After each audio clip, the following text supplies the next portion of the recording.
Cette semaine, Emmanuel Macron a-t-il clarifié son cap pour les 5 années à venir? C'est le grand angle politique de ce dimanche 17 juillet.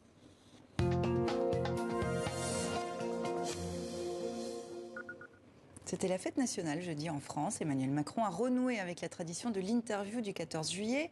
Chômage, travail, retraite, inflation, pouvoir d'achat, guerre en Ukraine. Cette semaine, Emmanuel Macron a-t-il clarifié son cap pour le quinquennat? C'est notre grand angle politique ce soir avec Perrine Tarnaud, directrice de l'information de la chaîne parlementaire Public Sénat, et avec Paolo Levi, correspondant en France pour l'agence de presse italienne ANFA. Bonsoir à vous deux. Bonsoir. Perrine, séquence forte de cette semaine, qu'est-ce que vous retenez? Caroline Cailleux sur notre antenne en début de semaine, et donc ses propos, elle n'a pas renié ses propos concernant contre le mariage pour tous, et elle a eu cette phrase très maladroite en parlant de ces gens-là, donc des homosexuels. Exactement, tout à fait. On y revient dans un instant. Paolo. Moi, ça a été les couleurs de l'Ukraine pendant le feu d'artifice du 14 juillet. Un très beau geste qui nous rappelle que la guerre, on en parle un petit peu moins dans cette période, mais elle est toujours là, aux portes de l'Europe. Et ça reste quand même un drame auquel on doit faire face. Une semaine politique, on y revient maintenant. Le résumé est signé Dimitri Porte. Cette semaine politique, c'était la fin de Jupiter et la naissance de Vulcain, c'est-à-dire à la forge. Dans la mythologie romaine, Vulcain était la divinité du feu, des volcans et le chef des forgerons. Sa fonction primitive était d'éteindre les incendies. Vulcain 2022 s'est transformé en pompier de service. Lundi, la sphère politique s'époumonne sur la collusion entre l'ex-ministre de l'économie et le groupe Uber.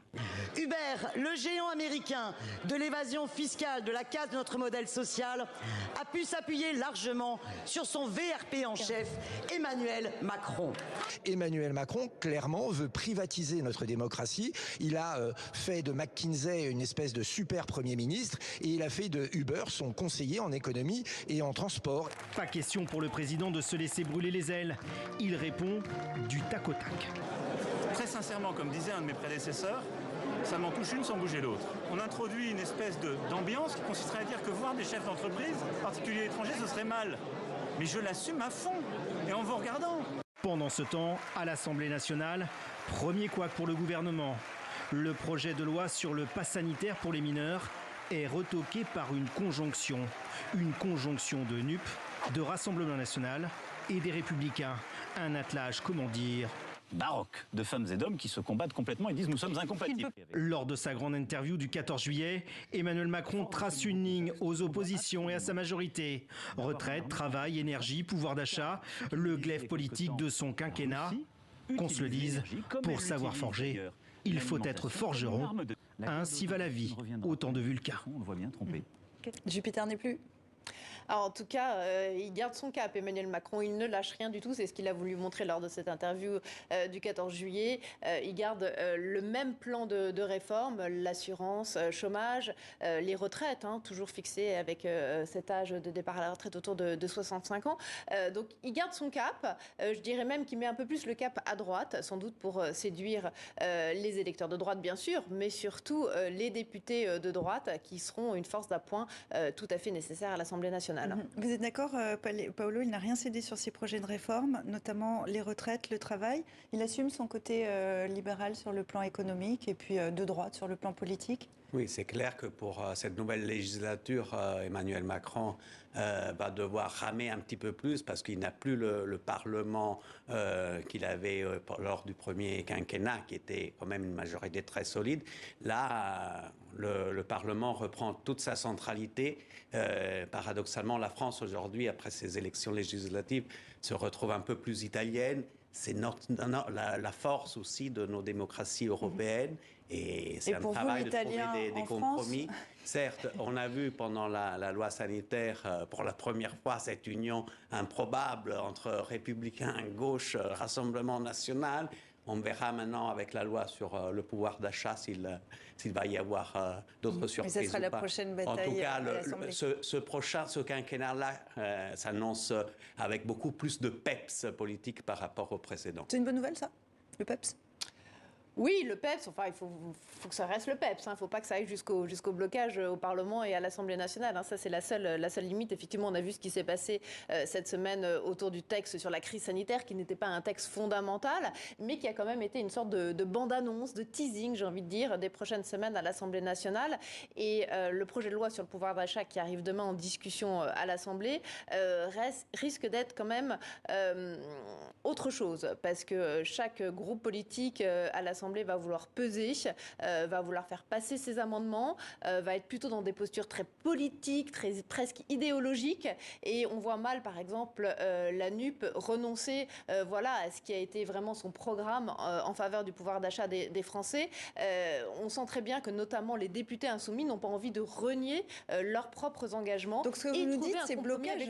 Ça va être le Parlement va aller de blocage en blocage. Non, pas forcément blocage, parce que la majorité présidentielle, d'abord une majorité simple est tout à fait suffisante pour faire adopter une loi, et puis il peut trouver des forces d'appoint avec certains députés socialistes qui peuvent être d'accord sur certains points du texte pouvoir d'achat, avec des députés LR, avec parfois peut-être aussi des députés du Rassemblement national, mais ceux, j'ai l'impression, qui ne vont pas lâcher grand-chose, ce sont vraiment les insoumis.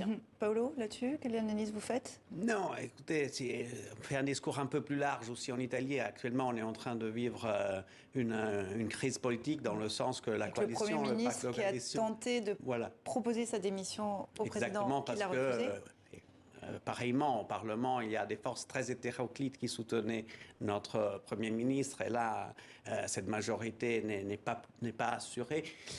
En France aussi, on voit ces divisions. Il ne faut pas non plus oublier qu'on est en train de vivre en France, en Italie et en Europe une période très particulière. On sort d'une pandémie qui est encore là. Et progressivement, il y a une guerre qui est revenue en Europe. Il faudrait vraiment faire preuve tous d'unité au niveau national et je dirais même européen pour sortir de cette mauvaise passe. Donc le jour où on pourra refaire de la politique politicienne, je dis tout le temps, ce sera un grand jour parce que ça voudra dire qu'on est revenu en temps normal. On est d'accord. Emmanuel Macron a prévenu la guerre qui frappe l'Ukraine, vous l'évoquez, cette guerre va durer. Avec elle, l'inflation des prix de l'énergie. Il a annoncé un plan de sobriété énergétique cet été qui reprend les grands points de son programme. Reste à mettre en œuvre cette feuille de route. Là-dessus, c'est un peu plus flou. Oui, c'est assez flou. J'ai l'impression, moi, surtout qu'on agit toujours dans l'urgence, et plan d'urgence après plan d'urgence. Là, on est en période d'incendie. Ça flambe notamment beaucoup en Gironde, en France.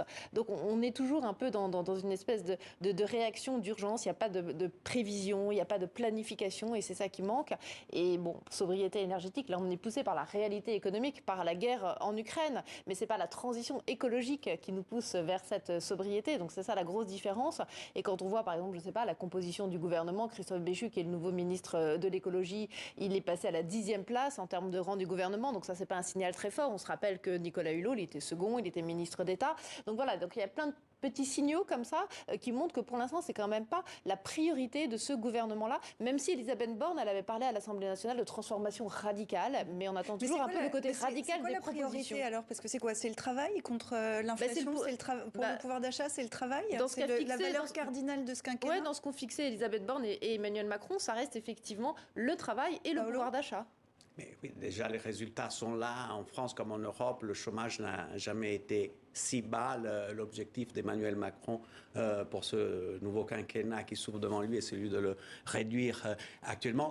Encore plus, c'est vrai que le chômage a été un problème endémique dans nos sociétés pendant des décennies. Aujourd'hui, ça a l'air d'aller mieux. C'est une question, mais il ne faut pas oublier aussi le volet de l'écologie. Et je pense que les deux choses peuvent s'emboîter tout à fait avec des investissements verts qui peuvent aussi emmener de la croissance. Donc, je vous propose qu'on termine avec la ministre qui embarrasse le gouvernement cette semaine. C'est Caroline Cayeux, ministre déléguée aux collectivités territoriales, ancienne opposante au mariage pour tous. Perrine Tarnaud, il était, vous l'évoquiez tout à l'heure, l'invité de votre chaîne Public Sénat. C'était mercredi. Voici la séquence qui a déclenché la polémique. Alors vous êtes visé avec notamment Gérald Darmanin pour vos déclarations sur le mariage pour tous et l'adoption ouverte aux couples de même sexe, que vous aviez qualifié de réforme de caprice et de dessein qui va contre la nature. Vous maintenez ces propos ? Alors, je ne pense pas avoir parlé de caprice. Oui, à l'époque, je maintiens évidemment mes propos, mais j'ai toujours dit que la loi, si elle était votée, je l'appliquerais. Puis je vais vous dire quand même que j'ai beaucoup d'amis parmi tous ces gens-là. Et franchement, c'est un mauvais procès qu'on me fait et ça m'a beaucoup contrariée. Ces gens-là, pour parler des homosexuels, la polémique s'enflamme. 129 personnalités publient aujourd'hui une tribune dans le journal du dimanche en soulignant le respect du principe d'égalité ou de l'égalité. Est-ce que ces propos sont pénalement répréhensibles ? Je ne sais pas si ces propos sont pénalement répréhensibles, mais en tout cas politiquement ça fait très très mal. C'est-à-dire que même si elle s'est excusée par la suite, notamment dans le Parisien en fin de semaine, Caroline Cayeux finalement par la sémantique, elle traduit ce qu'elle continue de penser réellement. Donc c'est ça qui a beaucoup choqué.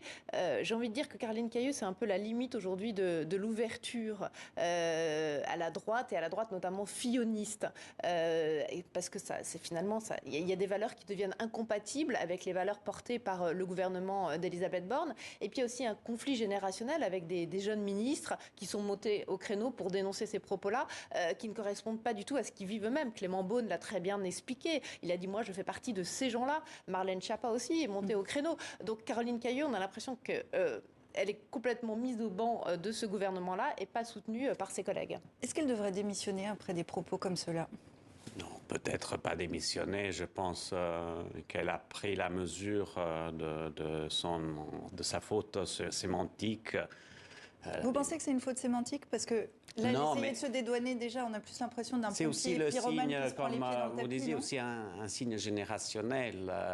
C'est-à-dire qu'elle est aussi d'une génération qui a grandi avec une autre boussole qui heureusement n'est plus la nôtre, n'est plus celle qu'on a de nos jours, mais si on regarde l'histoire de l'homme, on a toujours progressé. Donc elle est d'une autre génération probablement. Elle résonne en partie encore avec ce logiciel-là, mais je pense elle a vite compris qu'elle avait fait une grosse bourde et qu'aujourd'hui on est dans un autre monde, une autre époque. Perrine, elle devrait démissionner selon vous ? Oui, enfin c'est générationnel, mais aussi c'est un courant idéologique, c'est une pensée politique de la droite filloniste, voilà, qui est contre le mariage pour tous, et qui a parfois un caractère parfois un peu homophobe dans certaines des prises de position. Démissionner, je ne sais pas, c'est elle de décider en fait, mais on voit bien effectivement que pour l'instant, elle est très très fragilisée au sein du gouvernement. En tout cas, ces propos n'ont plus de place aujourd'hui en Europe, du moins en Europe occidentale, c'est sûr et certain. Si ça devient la polémique de la semaine, c'était la semaine politique. Perrine Tarnaud, Paolo Lévy, merci à vous deux d'être venus dans 64 minutes.